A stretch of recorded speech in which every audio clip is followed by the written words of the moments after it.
Hello મિત્રો, તો મિત્રો આજના વિડીયોમાં આપણે ધોરણ 6 ગણિતની અંદર જે નવું પાઠ્યપુસ્તક 2026નું આવેલું છે તેના વિશે વાત કરવાના છીએ. તેમાં ચેપ્ટર 1 વિશે વાત કરવાના છીએ, ગણિતમાં પેટર્ન.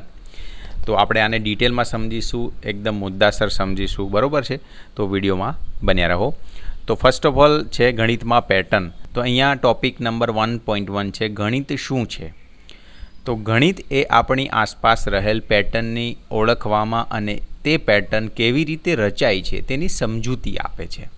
તો મતલબ કે મિત્રો, ગણિત એ બીજું કશું નથી, એ આપણી આસપાસ જે પણ પેટર્ન રહેલી છે એ પેટર્ન કેવી રીતે રચાય છે, એ કઈ રીતના પેટર્ન કામ કરે છે એ સમજવાની વાતને આપણે ગણિત કહી શકાય. જેમ કે આપણે બજારમાં પહેલી વખત ખરીદી કરવા ગયા તો આપણને ખબર નહોતી કે આપણે કઈ રીતના ખરીદી કરી શકાય. મતલબ કે જે દુકાનદાર અગર કહે છે કે આટલા રૂપિયા થયા તો તમે આપી દો છો, પણ તમે વારંવાર એ ખરીદી કરો છો તો તમને પેટર્ન સમજાઈ જશે કે ભાઈ આ અહીંયા દુકાનદાર જોડે થોડી આપણે ભાવતાલની વાત કરી શકીએ છીએ. તો આ એક પેટર્ન થઈ. મતલબ કે તમે ઘરમાં પહેલી વખત રસોઈ બનાવી હશે તો તમને નહીં સમજાયું હોય કે કઈ રીતના રસોઈ બનાવી, પણ તમે 1 વખત 2 વખત 3 4 5 વખત બનાવો છો તો તમને પેટર્ન સમજાઈ જશે. તો તમને એ વસ્તુ કરવામાં મજા પણ આવશે અને કઈ રીતના થાય છે સારી રીતના તમે એ કરી પણ શકો છો. તો આ વાત છે કે પેટર્ન જે આપણી આસપાસ વસ્તુ રહેલી છે એ પેટર્ન કેવી રીતે રચાય છે, કઈ રીતના કામ કરે છે એ સમજવાની વાતને આપણે ગણિત કહી શકીએ. તો એની વિસ્તૃત માહિતી અહીંયા આપણે AI ઇમેજથી સમજી શકાય છે કે ગણિત એ આપણી આસપાસ રહેલ પેટર્નને ઓળખવાની અને તે કેવી રીતે રચાય છે તેની સમજૂતી આપવાની કળા છે.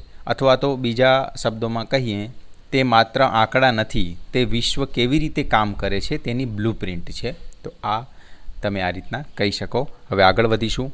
તો આપણે સમજાઈ ગયું કે ગણિત બીજું કશું નથી, એક પેટર્ન છે. આપણી આસપાસ રહેલી જે પણ વસ્તુનું આપણે કામ કરીએ છીએ એ બધામાં જે રહેલી છે પેટર્ન, એને સમજીએ છીએ, એને કહેવાય ગણિત. હવે અહીંયા આગળ વાત કરી છે, આપણી આસપાસ બધી જગ્યાએ પેટર્ન જોવા મળે છે. આપણા ઘર, શાળા, પ્રકૃતિ તેમજ સૂર્ય, ચંદ્ર અને તારાઓની ગતિમાં પેટર્ન રહેલી છે. આપણે જે કંઈ જોઈએ છીએ કે પ્રવૃત્તિ કરીએ છીએ તે બધામાં પેટર્ન રહેલી છે. જેમ કે ખરીદી કરવી કે રસોઈ બનાવવી, દડો ફેંકવો કે રમત રમવી, એ બધામાં પેટર્ન રહેલી છે. હવામાનની પેટર્નની સમજવામાં અને ટેકનોલોજીનો ઉપયોગ કરવામાં પણ પેટર્ન મહત્ત્વની છે. મતલબ કે એવું કહેવા માગે છે કે આપણા આસપાસ જે પણ બધી જગ્યા, બધી વસ્તુ છે એમાં બધામાં પેટર્ન જોવા મળે છે. જેમ કે શાળા, ઘર, પ્રકૃતિ, એની બધાની વાત કરી છે. એને પણ આપણે સરસ મજાની ઇમેજથી સમજીશું કે બધે જ પેટર્ન આપણી આસપાસ ઘર, શાળા, પ્રકૃતિ, બ્રહ્માંડ દરેક જગ્યાએ ગણિતમાં પેટર્ન જોવા મળે છે. જેમ કે પ્રકૃતિ અને બ્રહ્માંડની વાત કરીએ તો એમાં પેટર્ન કઈ રીતના બને છે. જેમ કે એક પેટર્ન છે કે 24 કલાકમાં દિવસ રાત થાય છે. તો આ એક પેટર્ન છે કે ભાઈ હા, 24 કલાક એક્ઝેક્ટ 24 કલાકે આપણે ફરીથી એ ટાઈમ આપણે એક આખું રિવોલ્યુશન પૂરું કરીએ છીએ કે કાલે સવારે 6 વાગે ઉઠ્યા હતા તો આજે સવારે 6 વાગે પાછો સૂરજ ઉગશે. તો આ એક પેટર્ન છે. પછી આપણે રોજિંદુ કામ કરીએ છીએ, જે મેં આગળ વાત કરી કે તમે પહેલી વખત રસોઈ બનાવી હશે તો બરાબર કદાચ ના પણ બની હોય, પણ એ પેટર્ન તમને સમજાઈ ગઈ તો તમે રસોઈ સારી રીતના બનાવી શકો છો. તો આ એક પેટર્ન છે. પછી રમતગમત, દડો ફેંકવો કે રમત રમવી, તો તમે એક્ઝેક્ટ એક એંગલ બનાવો છો દડો ફેંકતી વખતે. ક્રિકેટ રમો છો એમાં પણ એ એંગલ તમે મેન્ટેન રાખો છો સારી બોલિંગ કરવા માટે, અને સારો ફટકો મારવો છે બોલને તો એમાં પણ એક એંગલ જરૂરી છે. તો આ બધી એક પેટર્ન છે. પછી પર્યાવરણ અને ટેકનોલોજી, હવામાનની પેટર્ન અને ટેકનોલોજીનો ઉપયોગ કરવામાં આવે છે, જેના થકી આપણે આગાહી કરી શકીએ છીએ કે ભાઈ અહીંયા આ દિવસે વરસાદ પડશે, આટલું ટેમ્પરેચર રહેશે. તો એ બધી પેટર્ન સમજીને આપણે આગાહી કરતા હોઈએ છીએ. હવે આગળ વાત કરીએ. પેટર્ન ઓળખવી, સમજવી અને રચવી એ એક આનંદદાયી અને સર્જનાત્મક પ્રવૃત્તિ બની શકે છે. આ જ કારણથી ગણિતશાસ્ત્રીઓ ગણિતને કલા અને વિજ્ઞાન એમ બંને રૂપમાં વિચારે છે. આ પ્રકરણમાં તમને ગાણિતિક પેટર્નમાં રહેલ સર્જનાત્મકતા અને કલાત્મકતા જોવાની તક મળશે. ગણિતનો ઉદ્દેશ માત્ર કઈ પેટર્ન અસ્તિત્વમાં છે તે શોધવાનો નથી, પરંતુ તે શા માટે અસ્તિત્વમાં છે તેની સમજૂતી આપવાનો પણ છે.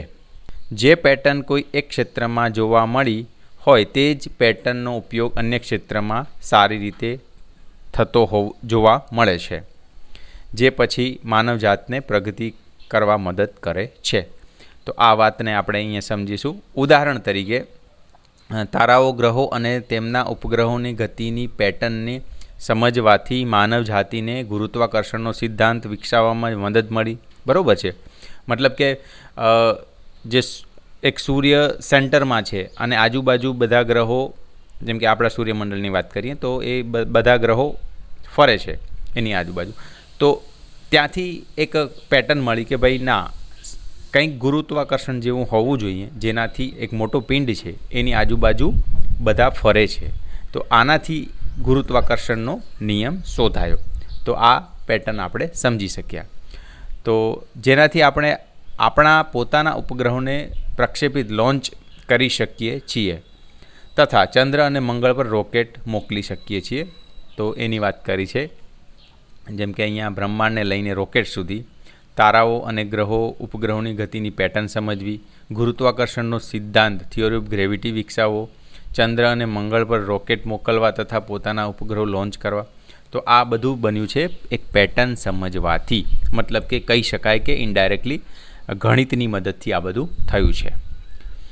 હવે બીજું એક્ઝામ્પલ, તે જ રીતે જનીનની પેટર્નને સમજવાથી રોગોનું નિદાન અને ઉપચાર કરવામાં મદદ મળે છે.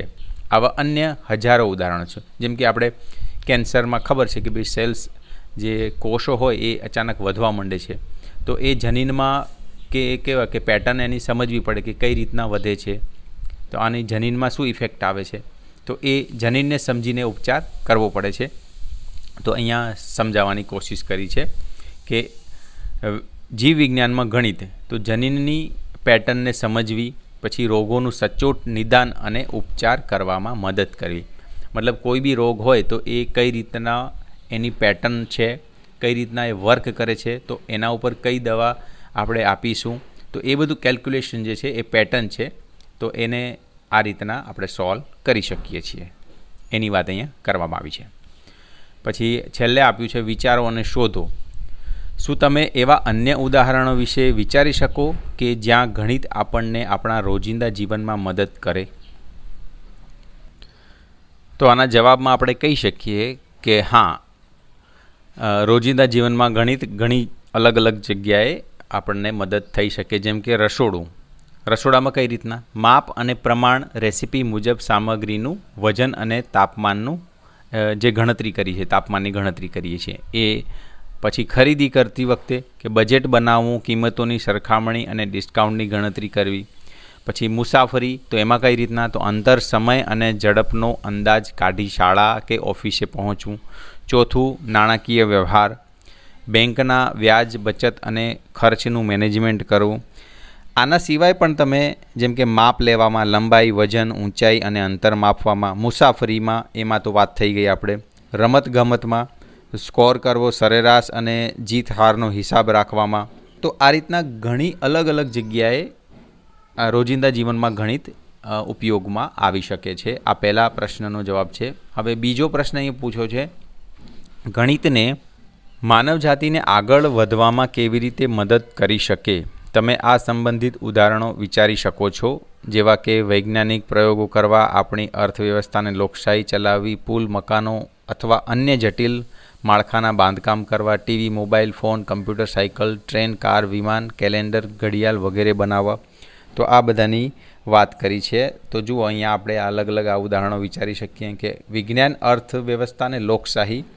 તો વૈજ્ઞાનિક પ્રયોગો, તો પ્રયોગોના ડેટાનું વિશ્લેષણ કરવા, ચોક્કસ પરિણામો મેળવવા અને ભવિષ્યવાણી કરવા માટે ગણિતના સમીકરણો અનિવાર્ય છે. જેમ કે મેં કીધું ને કે આપણે આગાહી કરવી હોય કે આ દિવસે આટલું ટેમ્પરેચર છે, તો એ બધા ડેટા આપણે લઈએ છીએ, એનું વિશ્લેષણ કરીએ છીએ, ત્યારે આપણે આગાહી કરી શકીએ છીએ.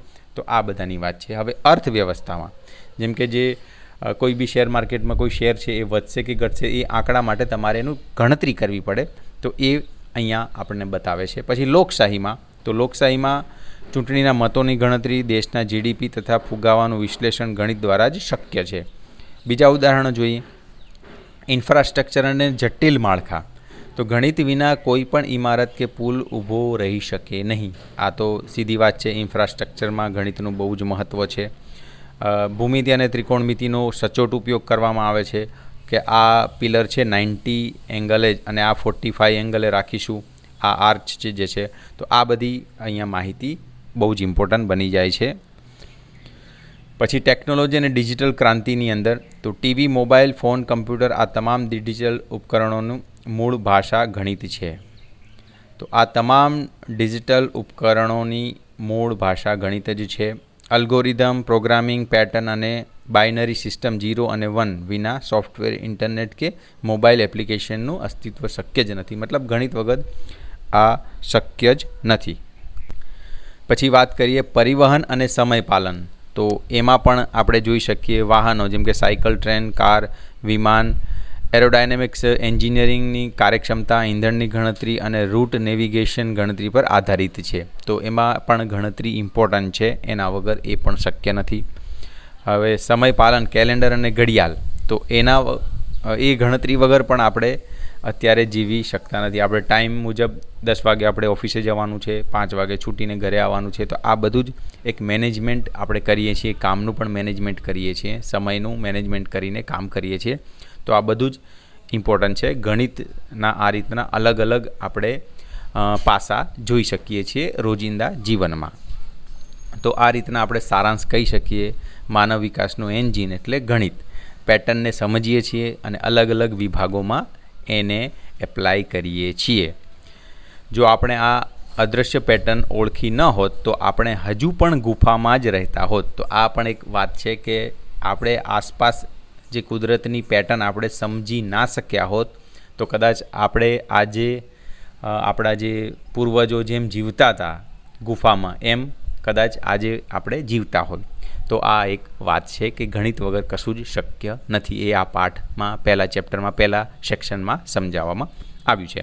તો મિત્રો આ સરસ મજાનો ટૉપિક સમજવામાં તમને મદદ થઈ હોય તો આ વિડીયોને વધુમાં વધુ શેર કરજો, લાઇક કરજો અને તમે જો આપણી ચેનલ અશોક પટેલ એજ્યુકેશનને સબસ્ક્રાઈબ ના કરી હોય તો કરી દેજો. આવી રસપ્રદ માહિતી સાથે મળીએ છીએ નેક્સ્ટ વિડીયોમાં. ધન્યવાદ.